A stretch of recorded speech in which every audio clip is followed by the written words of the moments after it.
towers are safe, and they want to fight over it. Okay, let's continue here. Um, Moving on. Tons of notes. I'm not going to follow up on this stolen joke thing unless I get some kind of response from one of the two involved. Maybe it'll fizzle into nothing. Maybe it's not even something to beef about. Maybe they're both feds and they get their jokes from the same folders. They pass out memes. I know they do. You go into a Discord server and you have all these memes coming from these people who all came from Telegram. And it's like, okay, you all have the same handlers, or you're all being fed the same collection of memes from the same source at some point. Propaganda mules. Most truthers are propaganda mules.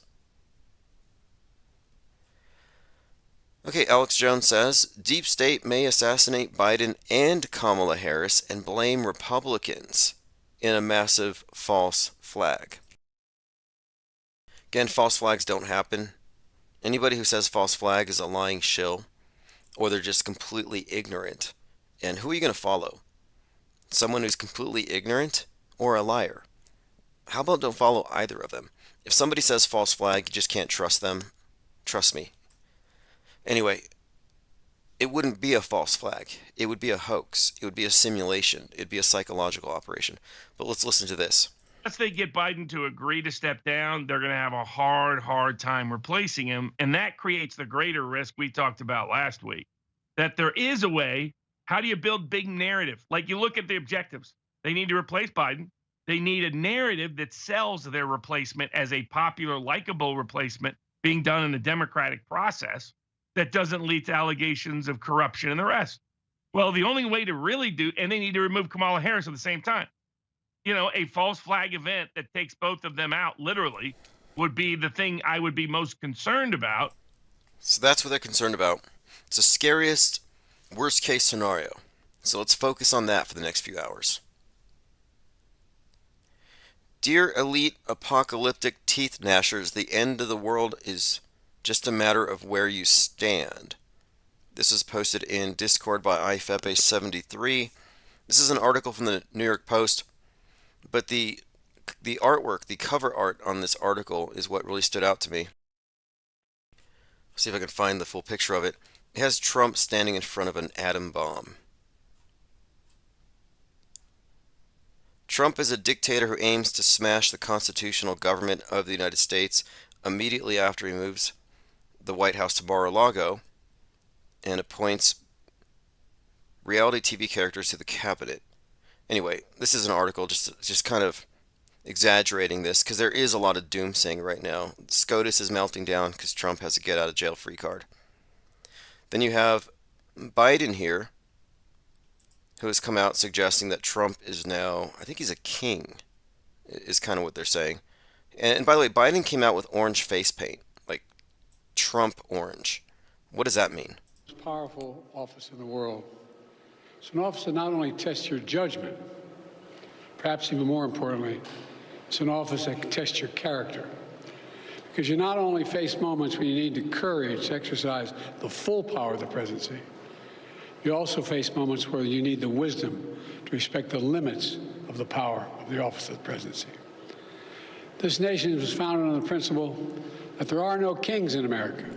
There are no kings. Well, there is now. And yeah, he is wearing orange face paint. Each of us is equal before the law. No one is above the law. I don't know what that means, but I'm pretty sure it's some kind of calm. Have the QAnoners jumped on that one yet?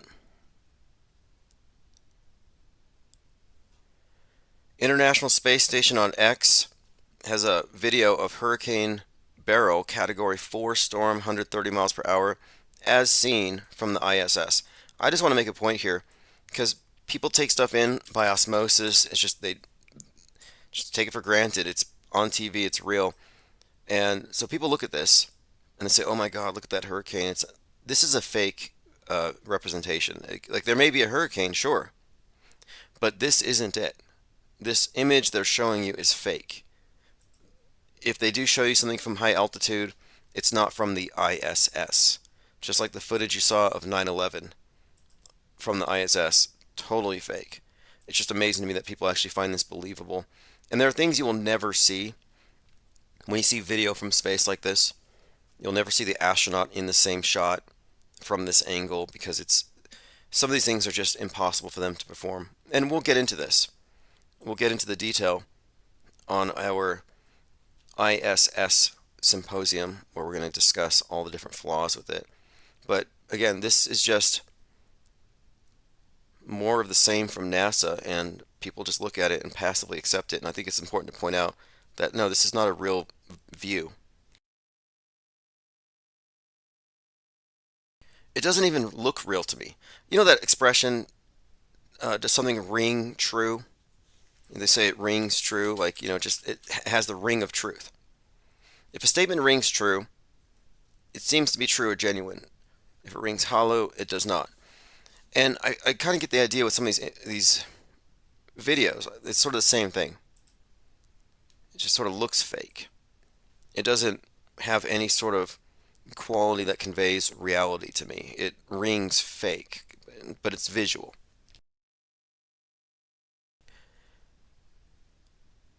Okay, let's move on. Catching up on my notes. Just again, we got to maintain our objectivity, and that is fake.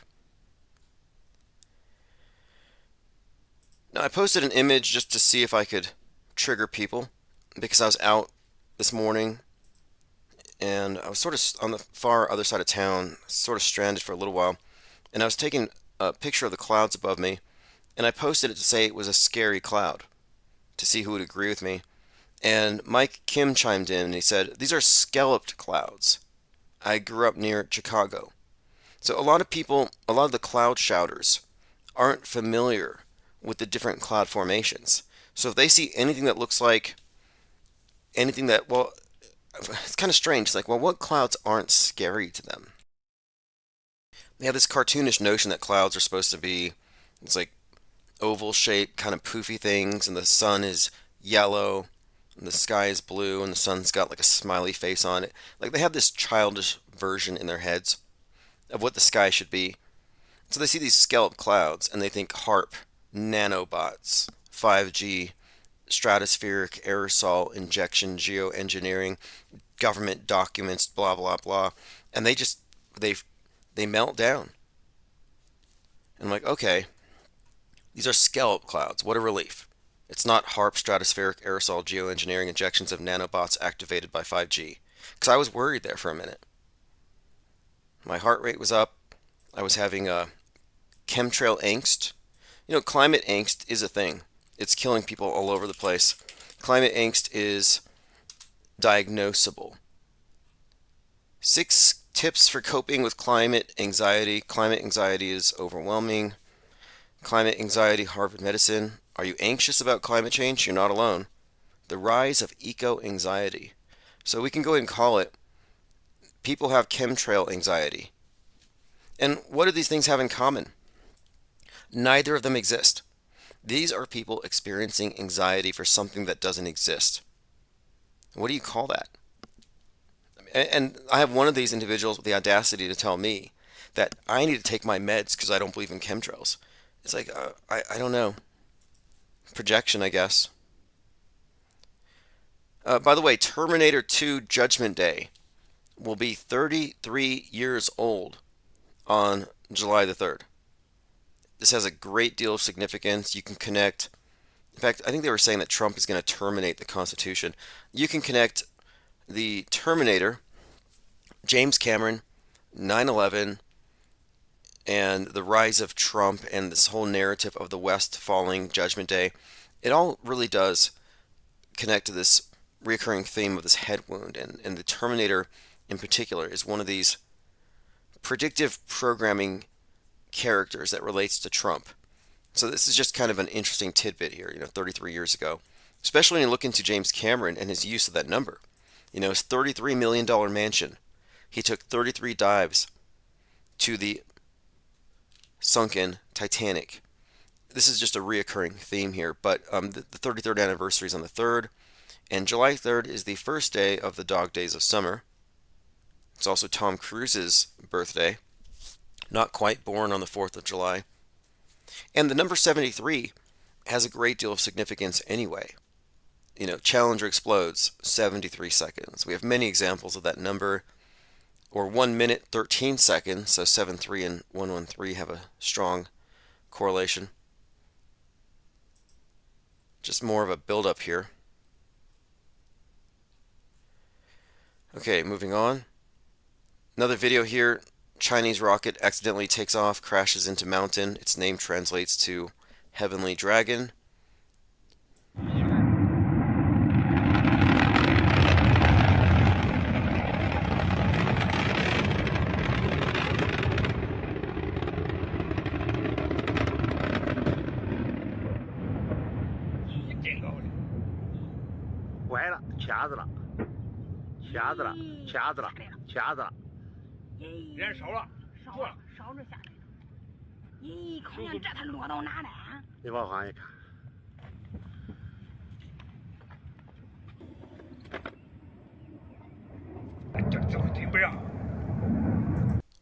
Now, I read in one of the articles that this is supposed to compete with Elon Musk's rockets, and I think Musk got a lot of attention with a lot of these explosions, which I think are mostly PR stunts, not to mention obelisk worship. This is a cult that runs the world. Donkey says, when you order a rocket from Temu, pretty funny. I'd suggested they order their space station from Wish, because it's definitely a step down from the ISS. But yeah, this would be a Temu rocket. 666 United Nations Plaza. Do a search on Google and you'll be staring at Trump World Tower. And this is an interesting one. I kind of looked into this little rabbit trail because of it. This specific tower has been featured in a couple of movies. Another monument worth looking into. I'll probably get back to that. Elon Musk just had a birthday the other day. Deborah on X said, "Happy birthday, Elon. I only have words to thank you for everything you do. I can't imagine the difficulties you must overcome. It must not be easy to be you, but there are many who are supportive and grateful to you." And I believe this is like a birthday, kind of a rock ballad. I'll just play a few seconds of it.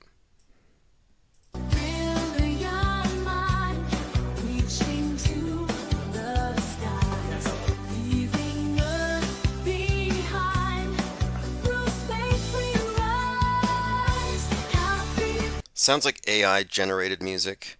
How can you tell anymore? I sometimes wonder if Grimes is AI generated.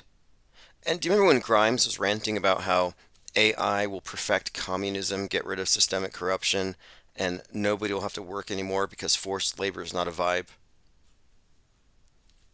Yeah, AI music can be embarrassing. That was cringe. But yes, he turned 53 on June 28th. Now, I wasn't only looking for that. There was actually a post here where this is Deborah, FR, who had wished him a happy birthday. But David Icke had responded to Deborah, and he said, "This Elon God worshipping is taking humanity to a very dark place, as all these cult agendas that are rejected when Gates or Schwab demand them are welcomed when Musk delivers them. Wakey, wakey, people. This is soft cell hero worship to a global dystopia. Not a popular opinion, but I don't care, it's the truth, as unfortunately you will all see as this goes on." David Icke has taken on something of almost like a crusade. He's taken it on himself to split the alternative media into the alternative media, and which he considers to be, he calls them the MAM, the mainstream alternative media, and then the real alternative, of which he's a part. The issue is, he still believes that they're all that there's false flags. He still believes that there are real mass shootings and terror attacks and weapons of mass destruction. He still believes in the satanic sacrifices. He's not a full-blown QAnoner, but his book, Children of the Matrix, had the opening chapter say, "What about the children? Save the children." And he explained how, by name, the Queen of England and George Bush were eating children and shapeshifting into reptilians. So, my point of it is, he has never really been a source of truth. He has always been MSM plus, atrocity propaganda, conspiracy theory, and fear porn. Major chemtrail boofer. In fact, I'll have to get to it, but one of my Twitter followers has been tagging him and suggesting that he debates this chemtrail thing. But he's just a major fear pusher. And I don't think that's very truthful. Okay, moving on. Steve Bannon says, I'm a political prisoner of Nancy Pelosi and Merrick Garland. And if it took me to go to prison to get the House to move to delegitimize January 6th, then prison is worth it. Again, he's going to prison because he didn't want to respond to the subpoenas to testify for his role in the January 6th rioting. And he was cheerleading it. In fact, he had alluded to having, I think, pretty specific foreknowledge about what the plan was. I don't have much sympathy here, and it's a PR stunt. But let me go ahead and play this clip because he went in today. 4 months. Reporting to prison on Monday. I am. How do you feel about that? I'm a political prisoner. I feel great about it. It's got to, whatever. And look, I served my nation on that destroyer in my 20s and back at the Pentagon. I'm serving my country right now as a political prisoner in Danbury starting on Monday. It will not change this show. It will not change our impact. It won't change me. It will not suppress my voice. My voice will not be suppressed while I'm there. I'm not going to believe he goes to jail unless 4 months from now he comes out a lot lighter. I'm not trying to, body fat shame or anything, but I read somewhere that in jail you get like 2,000 calories a day or something ridiculous like that. So if he's not substantially changed, when he gets out, I'm probably not going to believe it. Okay, it says most prisoners get more than 2,000 a day because they buy commissary. Oh, I see. We're going to be able to put money in his commissary account and keep him stocked with ho-hos or whatever. All right. Diana South says Steve is smiling and bringing his own case of soap. Yeah, he's happy. This is credibility. This is street cred. Robin C. Williamson says Ike also believes we went to the moon. Secret trips as well. Now, Ike wrote some good books. I like Tales from the Time Loop. But there's a point where we have to evolve. Or we have to... when you're applying a scientific methodology, you're really trying to debunk your own theories. And if you fall in love with your own conclusions, you might have prematurely accepted something that's not complete, which limits your growth in any particular field of endeavor. And I happen to think that a lot of the alternative media types are stuck in 2010, stuck in 2002, stuck in 2020. I see a lot of that. But I'm like, you can go ahead and come into the 21st century. I think if you're capable of it, of recognizing that all your past work is wrong, you can correct it. But it's difficult for people to do. They paint themselves into a corner. I mean, everything that I thought about the world up until 2012, 2013 was through the MSM frame of reference, and I was obviously wrong about a lot, and I had to reassess it. I wasn't fighting the fact that I might be wrong about something, and a lot of people do have a hard time admitting when they're wrong. Mandela effect syndrome is really just another way of saying there's no way I'm wrong. If I'm wrong, it's because the whole world and universe changed. No way I misspelled that word. The dictionary's changed. That's kind of what we're seeing here. It's solipsism, I guess. Magical thinking. But it's limiting. You have to recognize that we are imperfect when it comes to our perceptions.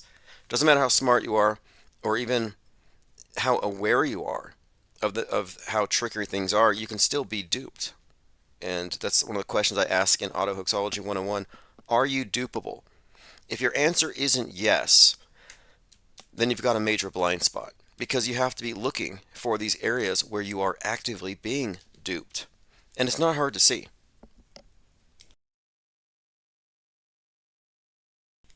Elephant Tusk says we need an IPS commissary. I do want to produce an IPS energy drink. I think that would be worthwhile.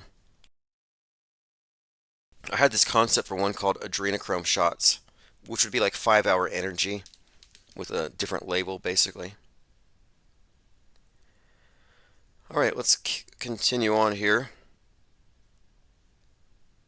This is going to be really bad. Well, good bad. The coming few weeks. Bannon in jail, and then Trump is at this moment trying to overturn his convictions. Interesting times. Okay, moving on. I got a comment from Lack8609 who says, if you don't believe in direct energy weapons or weapons of mass destruction, what do you think happened in Lahaina? It's a valid question. Mainstream believes that climate change exacerbated existing conditions and seasonal fires and caused these extreme fires that melted all the cars and vaporized all the children. Truthers believe it was done by Chinese space lasers, and the QAnoners think something else I don't even want to get into. But for the most part, the consensus here is that the fires in Lahaina were unlike anything the world has ever seen before, and it must therefore be direct energy weapons or climate chaos. My perspective on it is that nothing happened. It was a closed movie set. There may have been some kind of controlled burn, but only in a limited area, while this other area was set up and staged. I think they faked it. I think a lot of those burnt up cars were CGI or prop cars. The 1,500 kids that were vaporized by the space lasers didn't actually exist. That turns out to be a lie. There were a lot of liars and crisis actors, which was interesting. You had these people who would pull over in their cars and they would say, 1,500 kids just got vaporized and nobody's talking about it. It's like, well, where are their parents? Their parents aren't complaining, so who are these strangers complaining about kids they don't know? And there were all kinds of truthers telling me, well, what about the kids in Lahaina? And I'm like, you got to remember, as a general rule of thumb, fake dead people's lives don't matter. Bottom line. Well, it turns out that there were 1,500 kids that were sent home from school, didn't go back the next day because school wasn't there, and this is misinterpreted by somebody as they've all been vaporized and nobody cares. So they were out there pining for these dead kids, and then some said, no, the kids went into tunnels, and then they were trafficked. They were sex trafficked to the adrenochrome monsters. All kinds of stories. But anyway, Occam's razor says, the explanation that requires the fewest numbers of, or the fewest leaps of faith. The fewest, I guess, would be nothing at all. A psyop as usual. And something else too. The police chief is the same police chief who oversaw the Vegas psyop in 2017.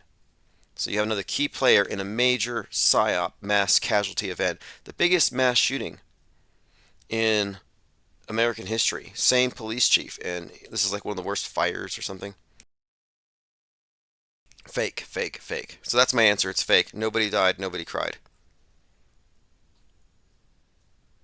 Nobody died, nobody cried. And some people still have a problem with that. They'll say some people cried. No. This is definitely the case that we can make the statement that nobody died, nobody cried. And if you're going to assert otherwise, you have to provide that burden of proof.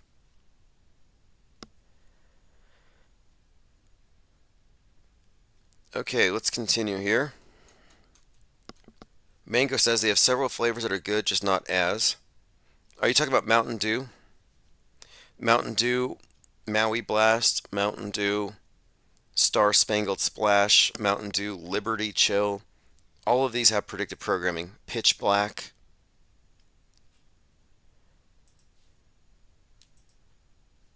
Okay, we have phones open for another half hour. I suppose if someone wants to call in, a number is on the screen. I have another comment I want to get to here. Symbia says the ISS is next. Oh yeah, here it is. Celestial Wonders. Tim, you predicted space junk years ago. Yes, the space junk thing was this. I recognized that they were introducing this concept, something that no one had any experience with. They were introducing it here and there, and I started to see what they're doing is they're planting seeds. Then the movie started backing it up. Every other movie on Netflix had space arcs, space stations falling from the sky, space stuff falling, moonfall, space junk falling from the sky. And Moonfall is directed by Roland Emmerich, who did ID4, which provided the visuals for people to experience 9/11 fully. Because you're not just watching 9/11 in a vacuum. You had decades of predictive programming. So they give you predictive programming to give you visuals for what you're not going to see so you can imagine it. And they play upon your imagination. And so we have been trained and we've been conditioned to accept space junk as a thing. And now they've made it real, just like that. Now this superstition's a hyperstition, now it's real. Now if I call the news and I say a piece of space junk hit my car and I show them some random piece of metal, it's probably going to get a pass. They will say, yeah, okay, space junk's a thing. You can sue NASA for mental anguish if space junk hits your house.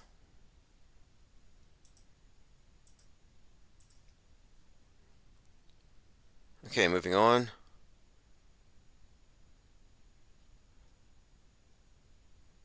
Unicorns riding on chemtrails using handheld space lasers, says Diana South. Right, Ryler05 says, what about the Lahaina people at the city council meetings? Crisis actors, for the most part. I have no reason to think that anything out of the ordinary happened. Everything suggests this was a controlled movie set. And again, the same guy from Vegas. And if you're still believing in Vegas, there's no help for you unless you're willing to do your own research above and beyond what is spoon-fed to you from alternative media. And the mainstream version's bunk, but the alternative media is also bunk. The fact of it is 13 months after Vegas, most of the people who were there did another psyop in Thousand Oaks. Like 50 of the same people. I mean, recycling crisis actors at that level. 50 people. No way this is real. Copaesthetic says, new Summer Riot movie trailer just dropped. Let's take a look at this. Now, I want to point out, too, because we're living through a early hurricane season, uncharacteristically early, and the movie Twister is coming out. And tornadoes have been hyped up recently, and I saw this trailer for Twister on the Civil War movie. So this new Twister is going to come out in a couple of weeks. Disaster movie. And, of course, the reason why they're putting this out there, it says Twister's eyeing a $50 million opening on July 19th. So this is going to be huge. And the only reason they're doing this is to hype up climate change. These movies are propaganda first. Entertainment is a side effect. Okay, Lionsgate Movies. What is it called? Oh, this is Ray Liotta's last film. Okay, I thought I watched his last film. I didn't know he had more. Excellent actor. I really liked his work. Got Tyrese Gibson, Scott Eastwood, and Ray Liotta. And when did he pass? It wasn't that long ago. Anyway, we'll move on and play this trailer. Get a pack of Phillies. You speak English, bitch?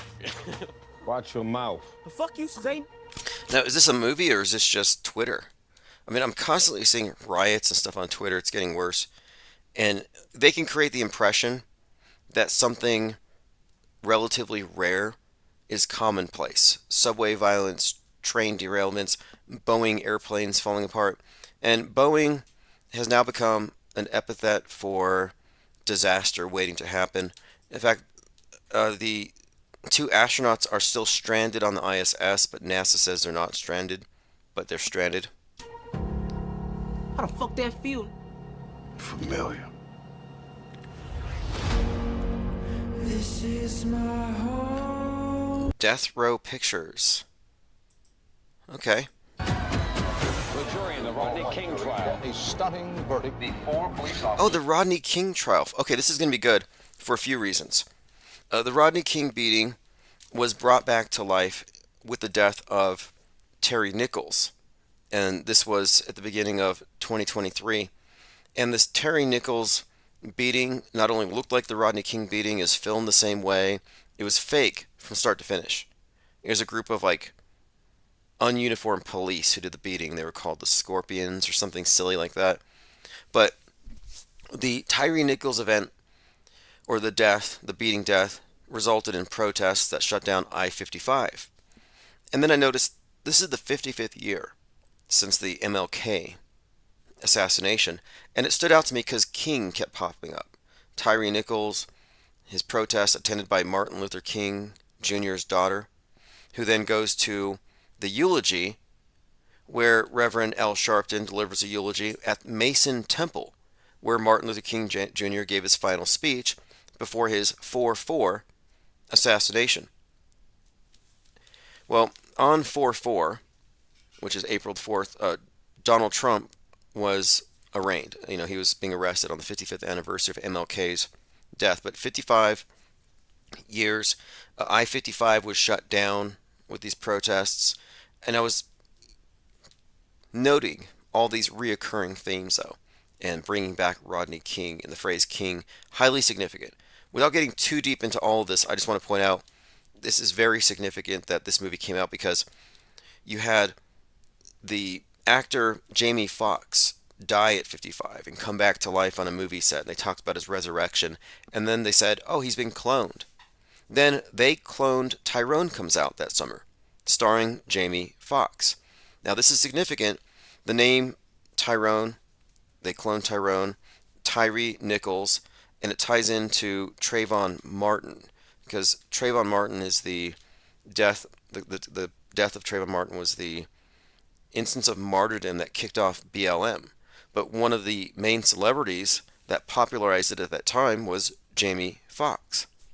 So the recurring theme here has to do with this martyr cult of BLM and these ritualistic deaths. The Rodney King beating being ritualistic.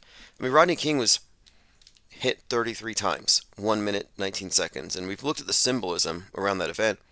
But I'm also finding this highly interesting because of a recent admission by James Cameron that the Rodney King footage got out largely because of him, which makes me think that he may have been the director of those riots, of that entire psyop.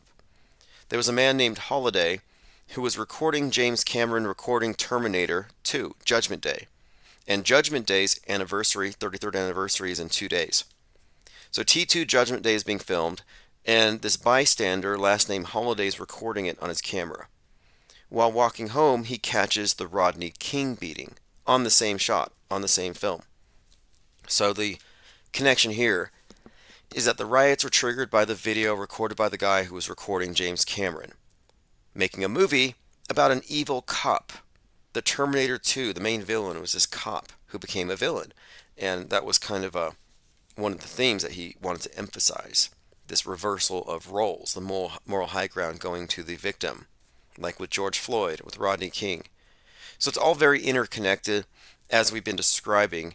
So for this Rodney King story to emerge again, which is all about outrage and reminding people, so the people who didn't live through it are just going to assume it happened. And now their concept of it is going to be from a movie.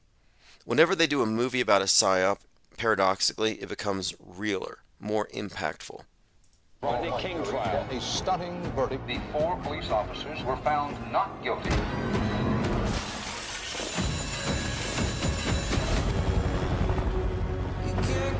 You watching the news? Okay, this is going to be good. They'll make this fake event real and reignite a lot of the ire, the hate, and the back and forth. This is how they make stuff happen. This is Psywar, agitprop is what you would call this. But now the connection here is this, though. The central character in the Masonic allegory, in their rituals, they kill and resurrect this person, this individual, the architect of King Solomon's temple, Hiram Abiff. And there's this fascinating reoccurring theme with a lot of these deaths, and a lot of it has to do with the names. And of course, Hiram Abiff is from Tyre. In Masonic drama, Hiram, King of Tyre, which is distinguished from Hiram Abiff, but the Tyre, you had Tyree Nichols. They cloned Tyrone. Trayvon Martin, Trey. There's this common theme, and when you look at all the components, the 33 times the guy named King is hit, it's consistent across the board. And we'll go into the nuance and the details and the scripting here when this movie comes out. I'll go back and look at Tyree Nichols in the context of bringing back the Rodney King atrocity, which is what they were doing. They basically recreated it.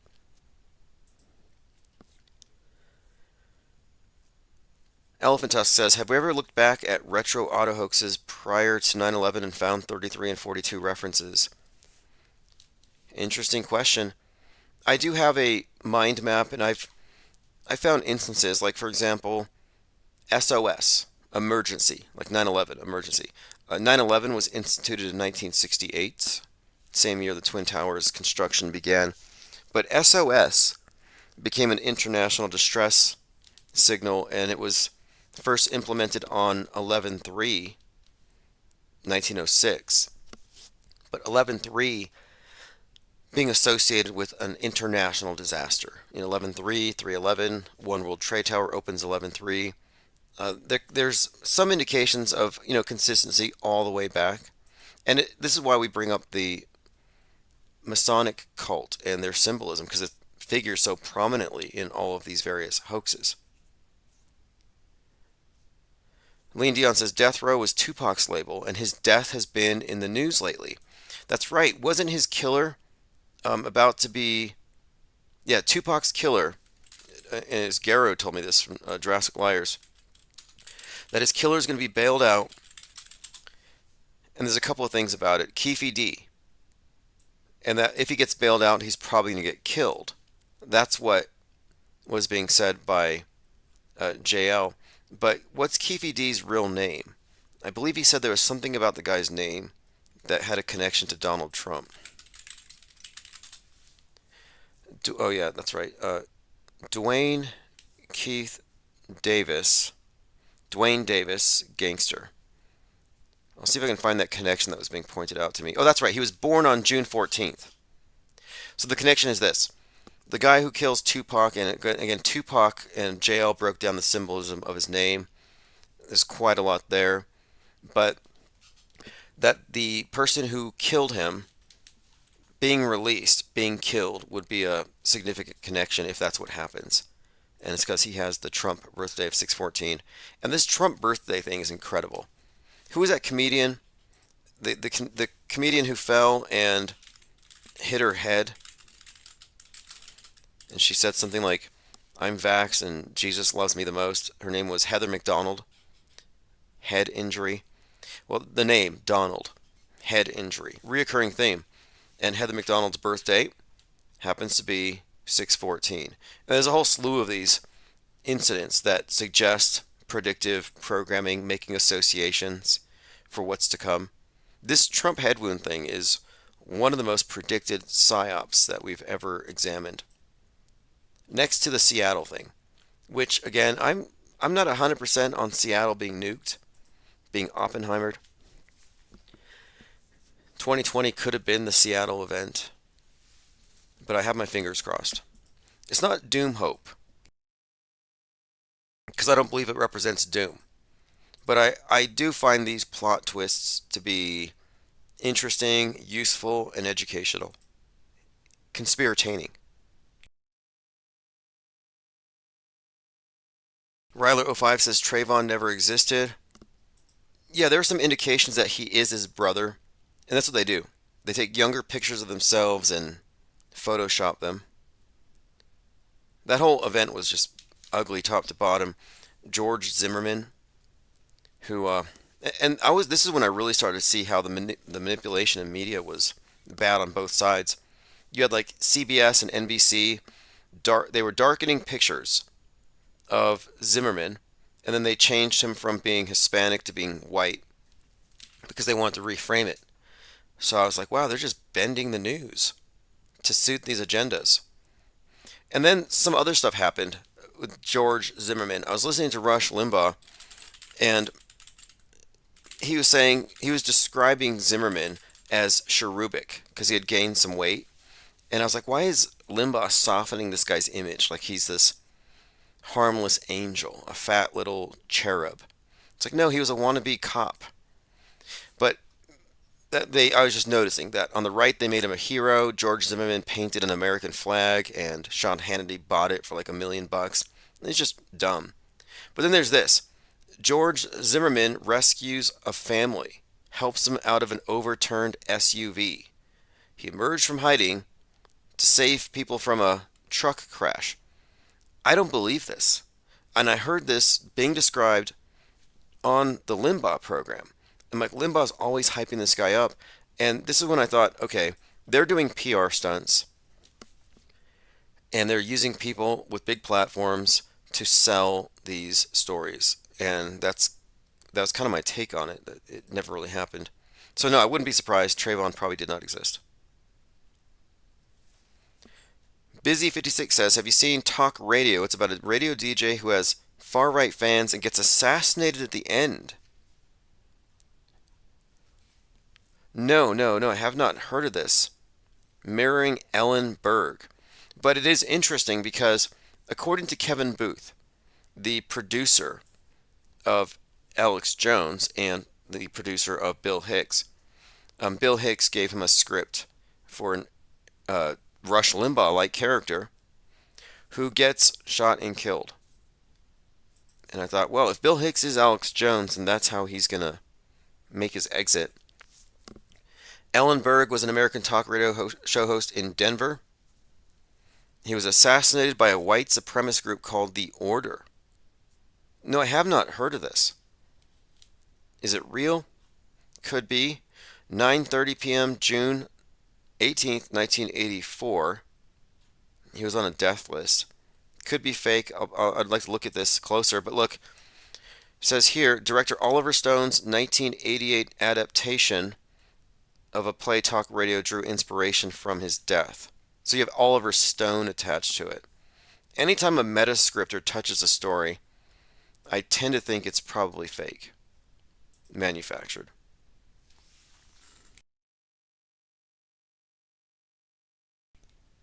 Okay, continuing. Elephant Tusk says the clown factor is ridiculous. Mingo says the world stage is a flat and stale show. I don't think so.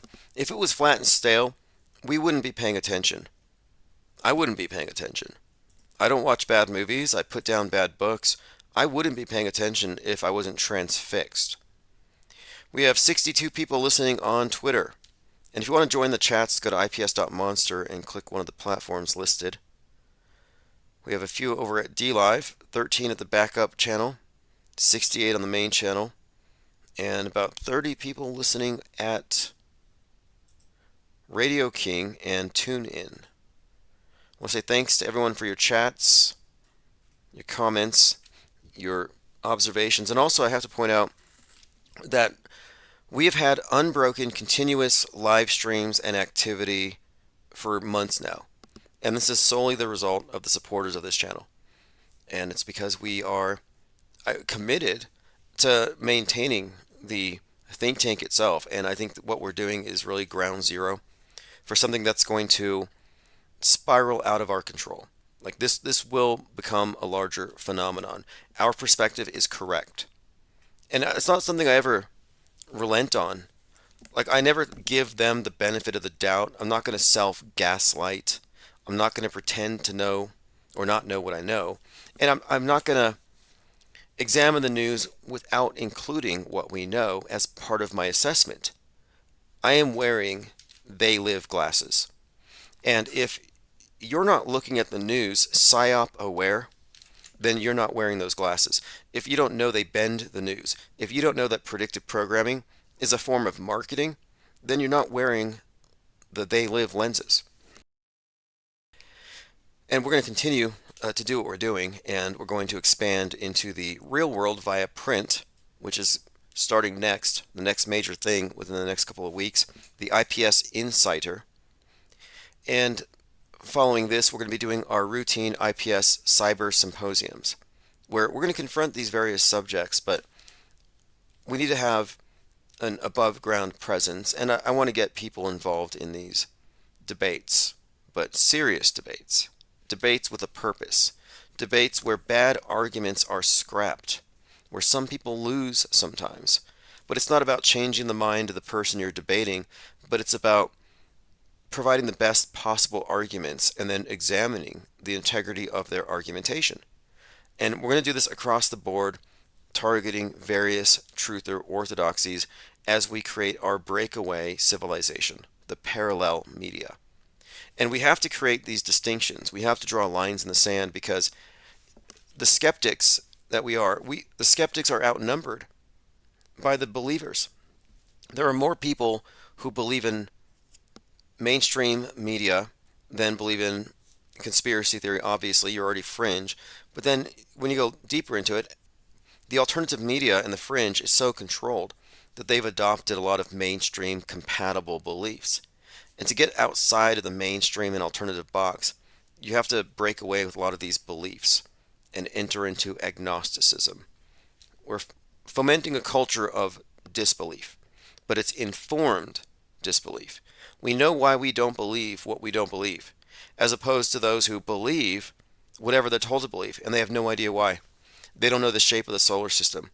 They don't know the size of the earth that they maintain as a ball. It's like, if you're going to assert you believe something, you should be the most informed person on it, but that's not the case.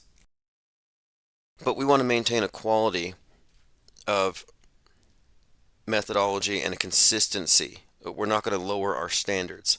It's like, yeah, we could have 1 million more people in the parallel media right now if we just open the door to the chemtrail believers. It's like, no, we'll be outnumbered. I'm not going to be outnumbered by cloud shouters. Now, here we are having a rational discourse about the nature of media, mind control, mass manipulation, and you have these other people who want to scream at the clouds and ask questions that have no answers because they're not legitimate questions asked in good faith. Thank you very much, Thirst for Truth. Appreciate the super chats, and that is 100% the reason why we're staying afloat. We used to have interruptions, but not anymore. And I'm able to commit more and more time to this. And I have a lot of plans. This summer is when we're really kicking off the IPS Cyber Symposiums. The first one's going to be in a couple of weeks, but I'm not going to put out any details until we get closer to it. But it's going to be standardized and sustainable. I'm not looking to rent out venues or conference halls, but I have a better approach that I think will be more suited to what we're trying to do here, which is create content, but meaningful content that makes progress in very specific areas. And we have made progress. Remember, we're the ones who debunked the Mandela effect. We're the ones who debunked, or rather, determined the proper explanation for predictive programming and what it really means. We're the ones who really stood on the platform of auto-hoaxing and skepticism against the grain. Because if you're going into the anti-position, if you're recognizing the media as a liar and you just automatically go against it, a lot of the anti-positions are just simply controlled. They don't call things fake. They believe things are real, and they used to really chastise and peer pressure people who call stuff fake. Remember, the term auto-hoaxer was a pejorative. It was an attack.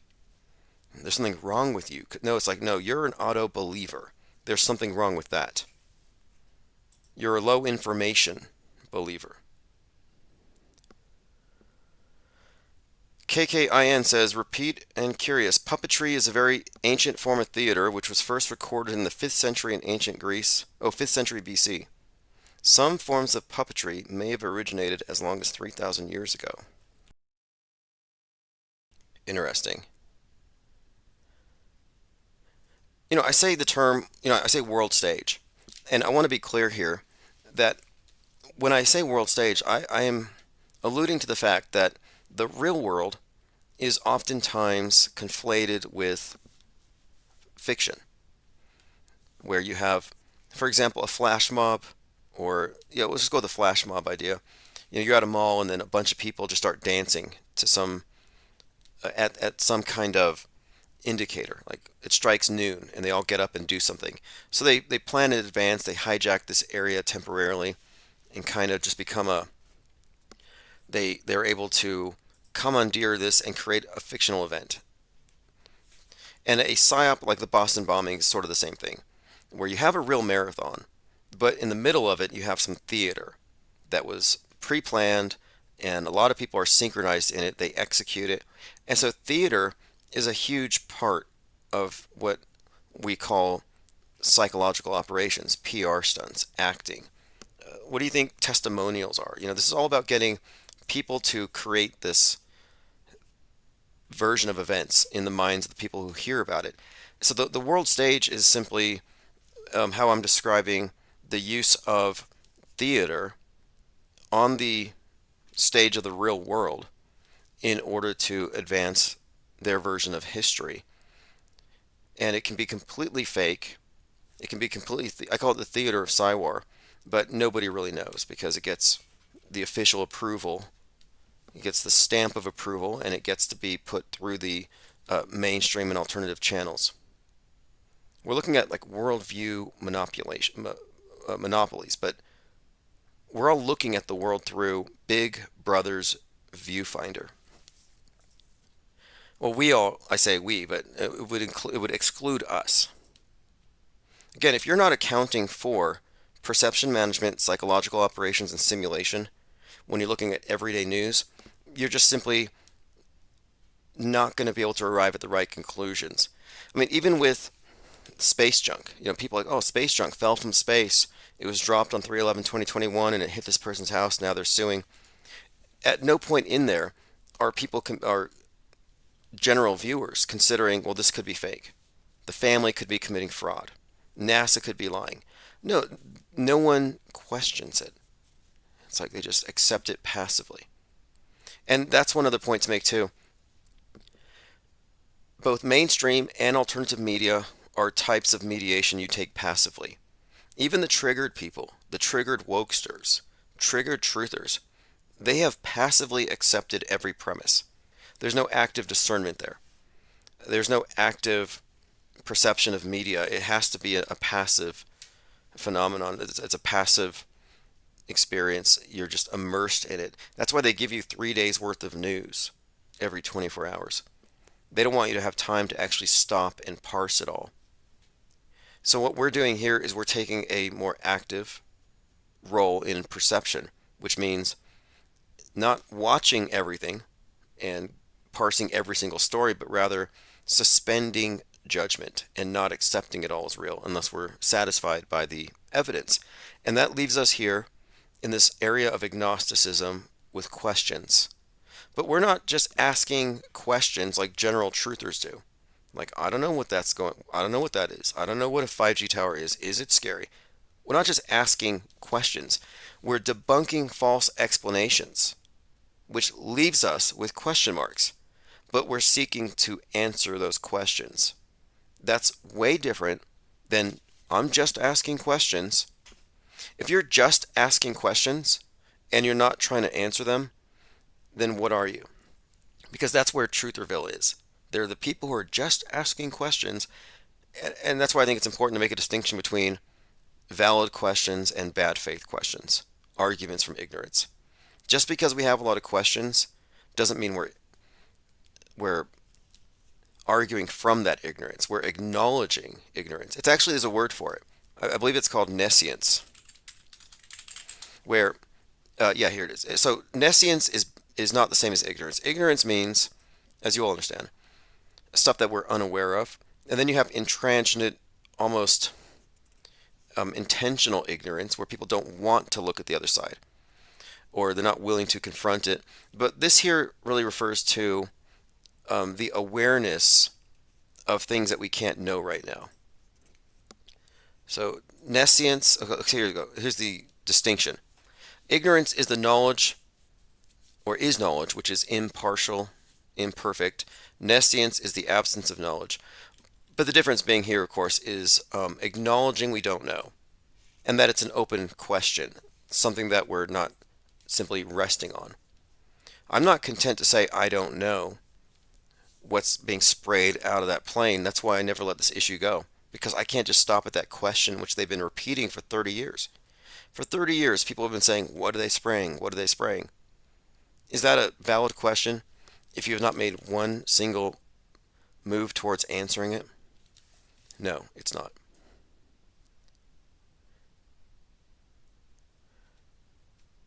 Now, we're going to be continuing this conversation tomorrow and much, much more. We'll follow up on quite a few of these little side issues. The SCOTUS melting down over Trump, it's all just comedy. Biden conceding that Trump's king. Like, wouldn't he be king? I mean, if they really. Oh, and the assassination talk is 100% off the charts. The assassination talk is hyping up this thing, which, again, I'm not a doom boofer. I'm not hoping for anything bad, but I'm just reading the script. We're reading the stitches on the fastball. We're trying to figure out what the news benders are doing, and we have a pretty solid track record. In fact, the other day I was talking about how Francis Ford Coppola's new movie Megaopolis was originally shelved because it had too many connections to 9/11. He delayed it because after 9/11 it wouldn't have had the same impact because of the character of New York had changed.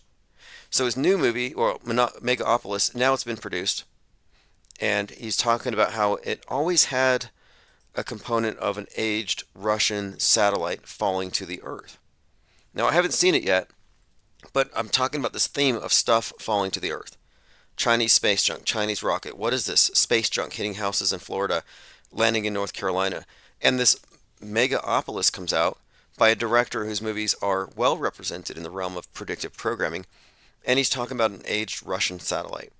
And then, a few days ago, a Russian satellite explodes into 100 pieces, and they have to shelter in place in the ISS because of the field of debris. No coincidences. The fact that he had predictive programming for 9/11 and his new one is predicting the space 9/11. Lickety Split says, I've learned so many words on this channel. Thought crimes. In fact, if you see the movie Hot Skull, you would be labeled a jabber. And people would wear earplugs around you because you might use some of these words, unapproved words. And you almost have to. We have an entire lexicon because we've had to expand our vocabulary to describe what we're seeing. Because, of course, they're not going to give you the words to describe what we're observing. And oftentimes, they will co-opt our words. Like the word psyop. They took it over. They ruined it with, that whole thing with Taylor Swift? It was a psyop. It was a psyop to destroy and diffuse the word psyop itself as anything more than now it's just meaningless. They've rendered it meaningless, but it used to mean something. Psychological operation. Now, everything's a psyop. Taylor Swift is a psyop. The Pentagon put that commercial and they said, no, Taylor Swift is not a psyop. Yep, exasperated Pentagon responds to the Taylor Swift. You need to calm down. It's not a psychological operation. They confirm she's not an asset. Now, of course, it is a psyop. The question is, what is the purpose of it? It's not just selling tickets. It might be some kind of occult, worship of some kind, idolatry, I suppose. There's all these elements, but they have diffused the meaning of that word. And hoax, they use a lot of projection. You call out hoaxes, they call you a hoaxer, which makes zero sense. But I'd like to think that what we're doing is unco-optable. They cannot co-opt it. And simply because we go too far. We're outside of their purview, outside their area of expertise, and we know too much. We do know too much, and we actually know the truth. We don't know everything, and we don't know what's behind the false explanations, but we know the truth about what media is, and we operate with that knowledge. Whereas Trutherville are just as confused as normies. It's just alt confusion. These ridiculous cloud shouters. Anyway, we're going to have debates on this stuff, so don't worry. We're not talking in circles. That we do have an objective here, and we're going to look. I'm going to put it out there in advance too. If I lose any of these debates, I will aggressively defend the other side. I will do my part. I will be your chemtrail champion.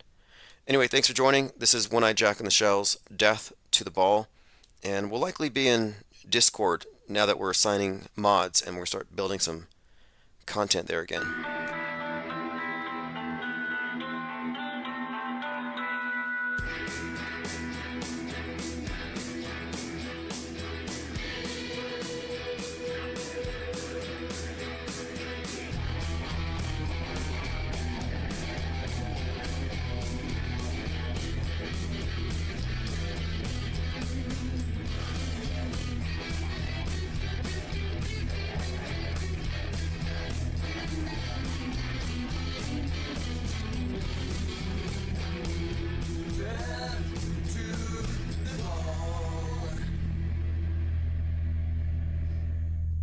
It's death to the ball.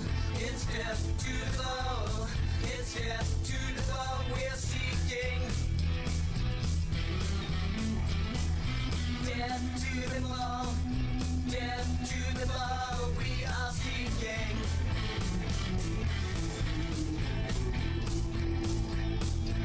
Gonna lose it all.